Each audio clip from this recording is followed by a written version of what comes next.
gracias por acompañarnos. Yo soy Hernán Moret y con Jorge Chío hacemos Tiempo Presente, que es un ciclo de entrevistas que aborda los últimos 50 años de historia argentina a la luz de libros escritos por periodistas.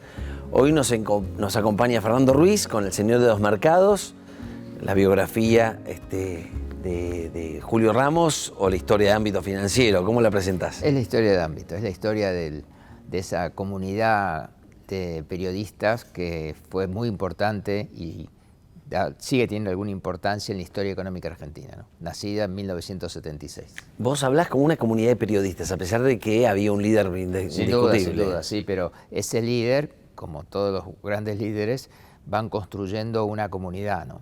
Y con unos valores, tal punto que valores profesionales, hasta el punto que se puede hablar de una escuela. ¿Te animás a decir quiénes eran? Porque no creo que nuestros públicos más jóvenes lo sepan. El gran segundo líder de esa comunidad de periodistas profesionales era Roberto García. Fue el que empezó hacia los últimos años de la dictadura a incorporar la política, porque era el primero, cuando nacen en abril del 76, era un boletín de noticias financieras, donde aparecía simplemente las cotizaciones de los distintos bancos de los plazos fijos, y eso simplemente era un boletín muy simple. Pero de pronto empieza a tener muchísimo éxito y empieza a complejizar y empieza a enriquecer la agenda y empieza la política de a poco. De hecho, uno de los primeros lugares donde en la política de la dictadura comienza la discusión política es en el ámbito financiero. Y la hacen políticos de los partidos, en primer lugar el radicalismo, el desarrollismo y el peronismo, que tienen cierto perfil económico. Antonio Cafiero, Trócoli, el propio Roberto Labaña es una de las voces primeras que empieza, de los partidos políticos, que empieza a tener un espacio para poder hablar en público, ¿no? Y de pronto, a medida que se produce la crisis del Banco Interamericano y la dictadura empieza a tener problemas de sustentabilidad política y llega el periodo de Viola, hay una especie de más discusión política abierta. Y Ámbito es una de las plataformas principales, porque era un diario económico, no era un diario como otros, como podía haber sido el diario La Opinión de Jacobo Timerman, que en ese momento ya estaba intervenida, pero podía haber sido un espacio de discusión política, pero era casi como si fuera una discusión interna entre referentes y personas que participaban de alguna forma de lo que se llamaba el proceso de reorganización nacional. Eran los hombres del proceso. Entonces era un debate interno y se le permitía a Ámbito Financiero discutir. ¿El periodismo económico necesariamente tiene que incurrir en la política? Sí, necesariamente, y más en la Argentina, ¿no? Hay los grandes periodistas que tuvo Ámbito Financiero, muchos de ellos siguen haciendo carrera hoy, tienen una gran habilidad tanto para entender la política como para entender la economía. Y eso en la Argentina es un plus muy importante. Esa es la escuela en la que te referías. Claro. Es una escuela de alguna forma que juega con las dos piernas, ¿no? No es que solo sabe de política y trata de entender algo de economía, saben de economía. Y entonces muchas de las grandes primicias que genera la política se genera desde los ámbitos económicos. Por lo tanto, transitar los ámbitos económicos, las oficinas económicas, el mundo empresario, es también una gran fuente de información. Enumerémoslos. Julio Ramos, Roberto García, bueno, hoy por hoy, Daniel Fernández Canedo, Willy Cohen, Willy Laborda, Carlos Pagni, Carlitos Burgueño, en fin, una cantidad de... Alejandro Cole, que no está entre nosotros ya. Una cantidad de periodistas que tenían una característica, ¿no? Que realmente eran, yo diría, animales de la información. La información que ellos buscaban, los lugares que la buscaban, la eficacia que tenían para buscarla, le daba un valor especial, ¿no? Hubo también en Ámbito prácticas, yo diría, que estaban reñidas con la ética, que vos no lo ibas a ver eso que hicieran en el Financial Times o en el Wall Street Journal. O sea, puede pasar también que periodistas que estaban en el ámbito financiero estuvieran invirtiendo en aquellos títulos, en aquellos valores que estaban de alguna forma con sus notas haciendo que suban o bajen, ¿no? Eso puede pasar y de hecho la City porteña no era la City de Londres y Ámbito Financiero no era el Financial Times. Pero desde el punto de vista de la información, fue siempre un diario con muchísima potencia. Y eso lo demuestra que los periodistas que trabajaban ahí siguen siendo algunos de los principales periodistas de Argentina. Esto que decís del vínculo, de la manera en que la información económica busca interferir en la actividad económica, ¿es propia del periodismo económico o es algo, vos decís, reñido con la ética? ¿Cómo debería ser el...? Bueno, en los códigos de comportamiento del periodismo económico de mayor calidad mundial, que hay medios centrales, ¿no? The Economist, Financial Times, Wall Street Journal, 5 Días en España. Hay pautas bastante estrictas sobre qué los periodistas pueden hablar y sobre lo que no, y cuáles tienen que ser sus comportamientos económicos. Entonces piensa que acá en la Argentina había hasta mesa de dinero posiblemente en el diario. Por lo tanto, era una situación que desde el punto de vista de los estándares del periodismo internacional, de ese periodismo internacional, no coincidían en absoluto, ¿no? Pero ese era un poquito el contexto de la Argentina, ¿no? El periodismo económico acá en la Argentina ha sido muy influyente. Y el ámbito también no solo, como decís vos, no solo se relacionó con el poder económico, sino que también con el poder político, ¿no? Sin duda. Sí, esa vieja puja que tuvo con Clarín, ¿no?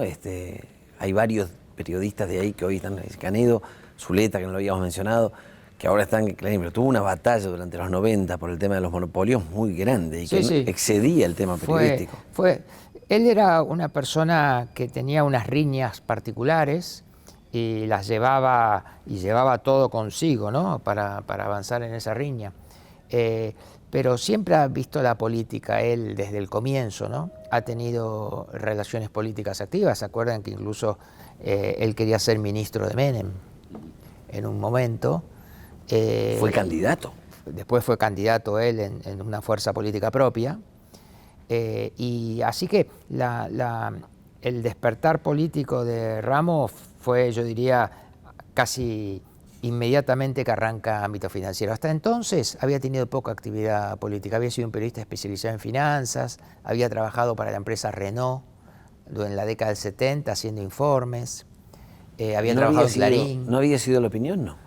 También, antes de estar en Ámbito Financiero, él de alguna forma, su formación, de hecho, él hace un gran reconocimiento a Jacobo Timerman y La Opinión sobre cómo se va desarrollando Ámbito Financiero, porque Ámbito Financiero se desarrolla con una matriz parecida a lo que era La Opinión en política, el diario La Opinión en política, un periodismo interpretativo, donde los periodistas firmaban, donde los periodistas opinaban, interpretaban y no tenían, cuando uno compara en esos años cómo escribía alguien en Ámbito Financiero o cómo escribía alguien en La Nación y Clarín, la diferencia es enorme, ¿no?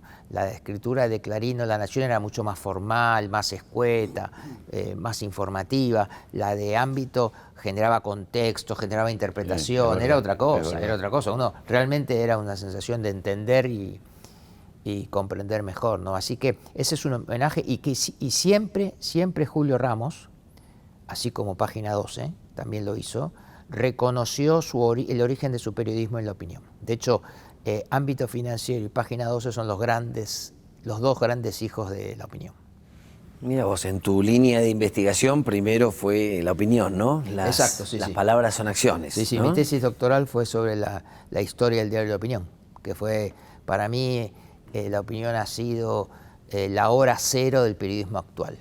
Es decir, la que estableció el nuevo paradigma de lo que era el periodismo, que sigue hasta hoy, ¿no? Y que era un periodismo que interfería en la puja política, ¿no? Sí, bueno, siempre el periodismo ha interferido, siempre la acción periodística es acción política también, ¿no?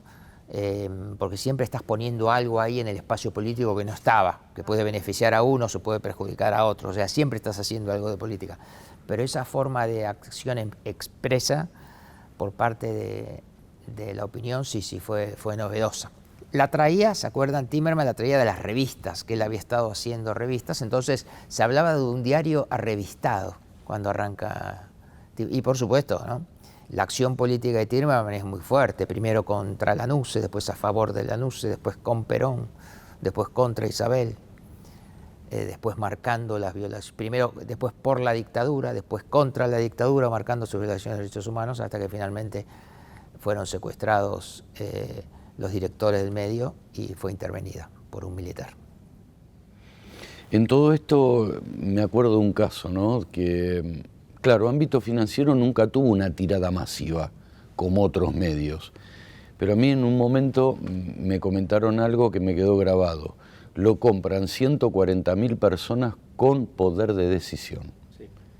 O sea que era el tiraje del medio en esa época, 140.000, 160.000 contra 800.000 que tiraban otros medios, Sí, ¿no? sí, yo te digo, pero Jorge, claro, eran todos poder de decisión. Pero, y un poquito más también, porque justamente el esfuerzo de Julio Ramos era abrir un poquito la información económica. Digamos, en términos actuales, no solo el círculo rojo, sino ir un poquito más allá. Más allá. Porque acuérdense que en el 76, y mejor dicho en el 75, se produce una revolución económica de las costumbres económicas, que es que a partir del Rodrigazo especialmente, las personas comunes entienden que tienen que buscar formas de defenderse financieramente, que ya no funcionaba la libreta de ahorro, que lo que se necesitaba era plazos fijos. Los plazos fijos empiezan en la Argentina en el año 74 y se hacían solo a 6 meses.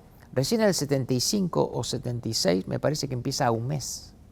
Entonces eso genera una fiebre, porque además cuando llega Martínez de Hoz se instala la garantía estatal de los depósitos en su proceso de reforma financiera. Entonces es un auge de la City, se duplica la cantidad de bancos en Buenos Aires, en Argentina mejor dicho, y entonces hay un público nuevo que llega a los bancos con su platita para poner en un plazo fijo.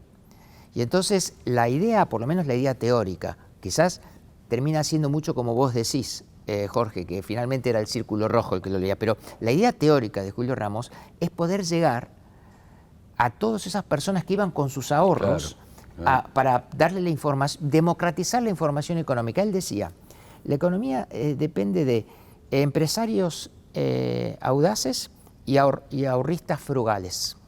Entonces yo tengo que llegar a los ahorristas frugales, que son los que van a generar la masa de ahorro posible para que los inversores audaces puedan hacer los negocios. Hoy eso está muy lejos, era un capitalismo popular, digamos, hoy está muy lejos de hoy ser es otro planeta. Esa situación es otro planeta, ¿no? Otro planeta. Otro planeta. ¿Y el periodismo económico hoy cómo lo ves? Ha cambiado mucho con respecto a ese momento. Recuerden, era una... los medios de comunicación no tenían el entorno digital, eran las voces fuertes, hoy siguen siendo voces fuertes los medios de comunicación, pero hay un montón de mediaciones y un montón de otras voces, incluso algunas voces que a través de las redes son más fuertes que los medios de comunicación. Y entonces eso genera una diversidad de voces económicas que están hablando. Se ha ampliado el Parlamento Económico. Antes el Parlamento Económico, el Parlamento que decidía la deliberación pública sobre la economía, eran aquellas voces que los medios publicaban. Hoy eso se ha ampliado muchísimo. Entonces se ha generado siguen siendo los medios económicos una voz importante, ¿no? O sea, los medios en Argentina, Cronista, Ámbito, siguen siendo lo que publica en La Nación, Clarín, BAE, sigue siendo una voz fuerte, no es una voz intrascendente, pero no era como antes. Antes, recuerden, si un economista no lograba que sus artículos se publicaran en Ámbito Financiero, La Nación o Clarín, no existía. Claro. No existía, o sea, era la posibilidad de existir o no. Hoy por hoy eso es ampliado. Entonces eso trae que es un proceso de democratización de voces, pero un proceso de democratización de voces también trae un proceso de confusión de voces, son mucho más hablando.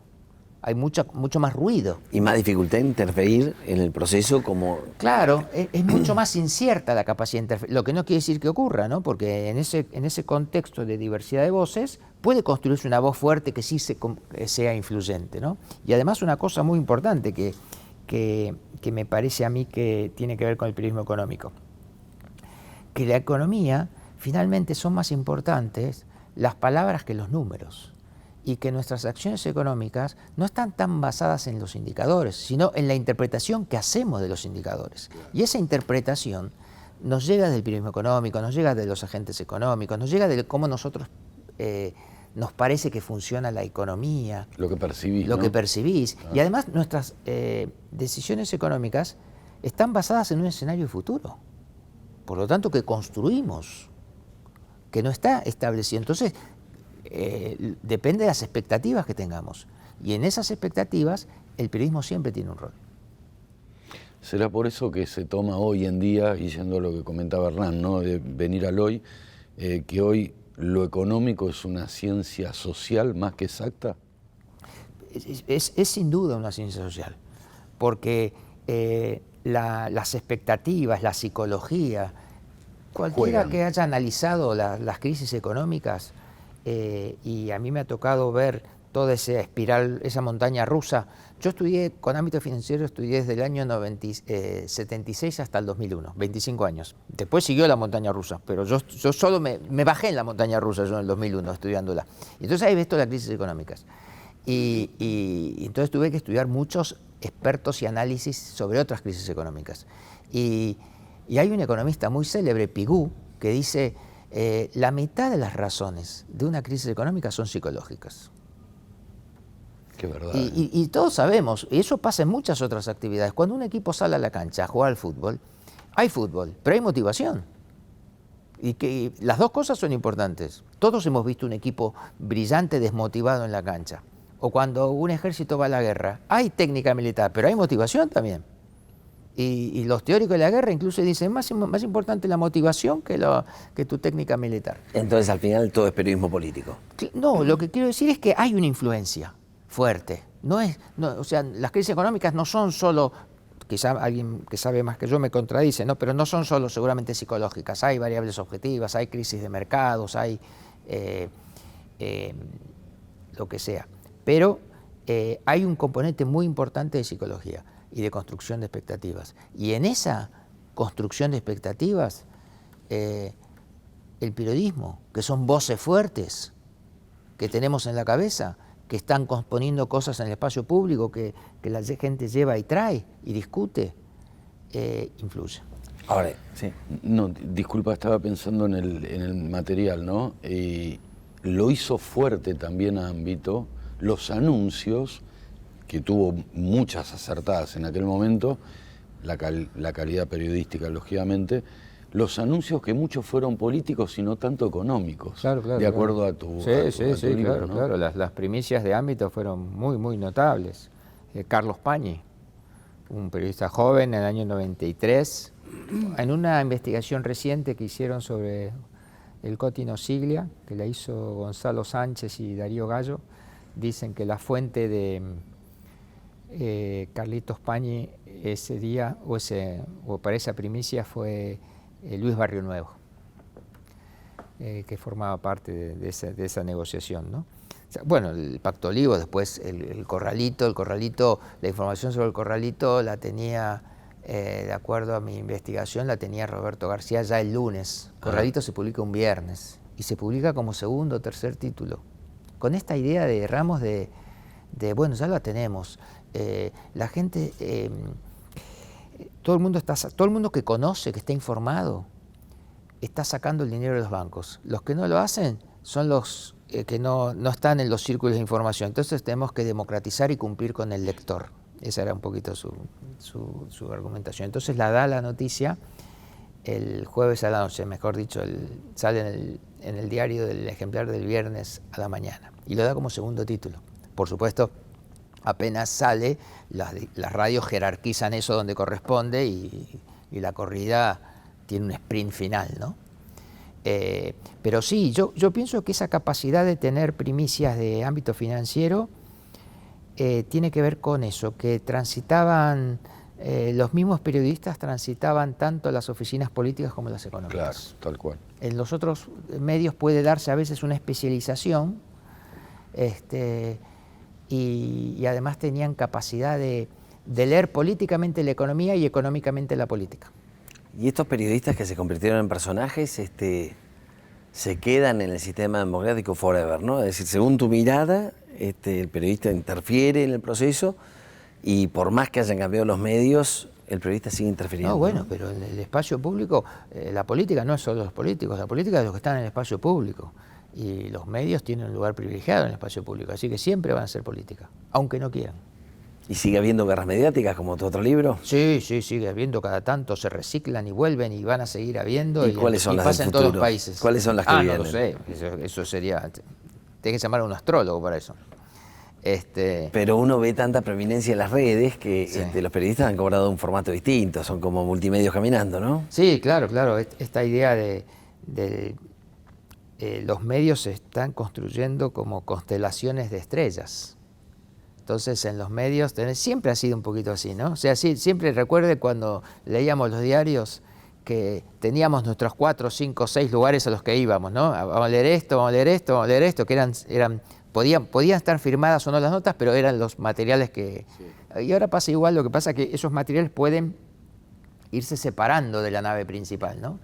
Y entonces estos periodistas pueden tener una vida digital muy activa, poder seguir muchos, como ustedes saben, muchos de los acuerdos que están haciendo algunos de los periodistas históricos de los medios es quedarse como columnista de ese medio, y eso está pasando en otros países también, se quedan como columnistas de ese medio, pero tienen una vida por fuera gigante, ¿no? Seguro. O sea, hoy por hoy el concepto de exclusividad en los medios es muy difícil. Es muy difícil.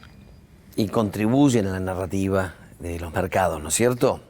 Sí, por supuesto. O sea, activamente. Como vos dijiste, la narrativa. En esa construcción de narrativa, los periodistas tienen un rol importante. No es el rol decisivo, fundamental, que subordina a todos los demás, ¿no? En alguna situación puede darse, pero es cambiante. O sea, un medio puede imponer una agenda el lunes a la mañana y el lunes a la tarde fracasa completamente en intento de imponer la agenda con otra cosa. ¿De qué depende eso? Yo creo que está más allá de las visiones que ven como poderes por detrás, yo creo que estamos más cerca desde el punto de vista de la información en un escenario de caos que de control. Okay. Es decir, donde los actores no controlan, y si lo controlan muy poco tiempo el funcionamiento de la agenda. La agenda es muy variable. Disculpa, nos quedan 3 minutos nada más. Digo, ¿esto que lo da es el riesgo o a lo que estamos expuestos por la instantaneidad? Bueno, eso... O sea, llamarle teléfono, llamarle tecnología, en una palabra. Sí, ¿no? Tenemos una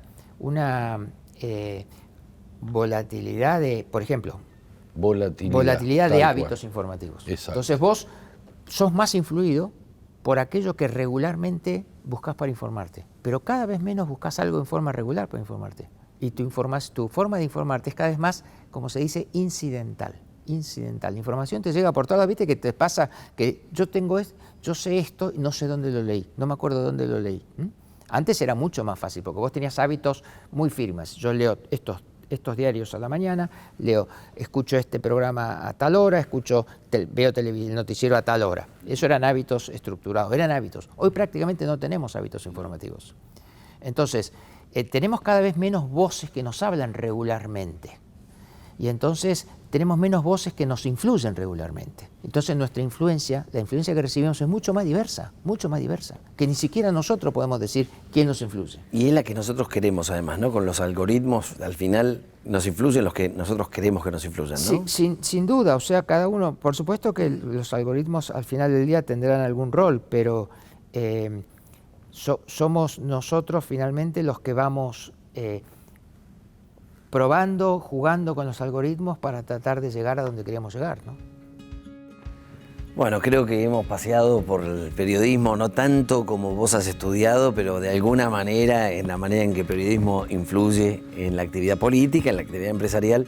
Así que te agradecemos muchísimo que nos hayas acompañado, y mientras le agradecemos a la gente, te voy a pedir que me dediques, creo que es el único libro tuyo que no tengo dedicado, así que... Muy bien, con mucho gusto. Gracias, Jorge y Hernán, por la entrevista.